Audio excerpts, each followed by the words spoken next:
Hello, I'm Severin Suzuki speaking for ECHO, the Environmental Children's Organization. We're a group of 12 and 13-year-olds trying to make a difference. Vanessa Seti, Morgan Geisler, Michelle Quigg, and me. We've raised all the money to come here ourselves, to come 5,000 miles to tell you adults you must change your ways. Coming up here today, I have no hidden agenda. I am fighting for my future. Losing my future is not like losing an election or a few points on the stock market. I am here to speak for all generations to come. I am here to speak on behalf of the starving children around the world whose cries go unheard. I am here to speak for the countless animals dying across this planet because they have nowhere left to go. I am afraid to go out in the sun now because of the holes in our ozone. I am afraid to breathe the air because I don't know what chemicals are in it. I used to go fishing in Vancouver, my home, with my dad, until just a few years ago we found the fish full of cancers. And now we hear of animals and plants going extinct, every day vanishing forever. In my life, I have dreamt of seeing the great herds of wild animals, jungles and rainforests full of birds and butterflies. But now I wonder if they will even exist for my children to see. Did you have to worry of these things when you were my age? All this is happening before our eyes, and yet we act as if we have all the time we want and all the solutions. I'm only a child and I don't have all the solutions. But I want you to realize, neither do you. You don't know how to fix the holes in our ozone layer.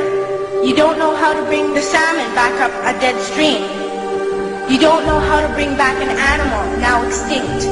And you can't bring back the forest that once grew where there is now a desert. If you don't know how to fix it, please stop breaking it. Here, you may be delegates of your governments, business people, organizers, reporters, or politicians. But really, you are mothers and fathers, sisters and brothers, aunts and uncles, and all of you are someone's child. I'm only a child, yet I know we are all part of a family, 5 billion strong. In fact, 30 million species strong. And borders and governments will never change that.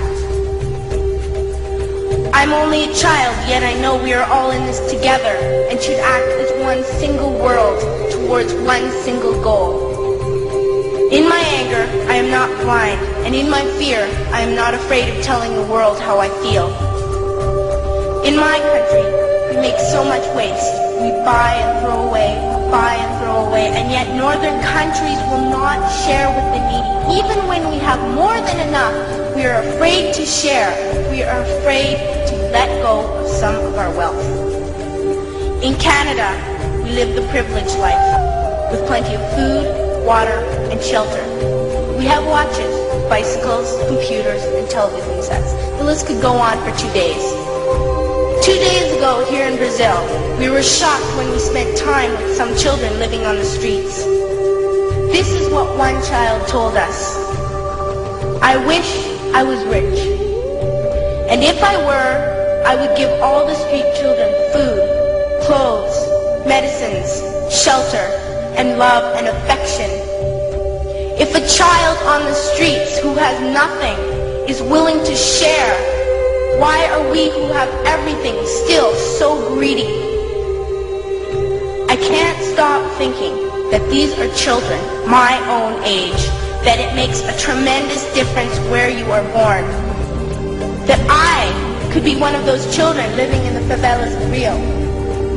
I could be a child starving in Somalia, or a victim of war in the Middle East, or a beggar in India. I am only a child, yet I know if all the money spent on war was spent on finding environmental answers, ending poverty, and finding treaties what a wonderful place this earth would be.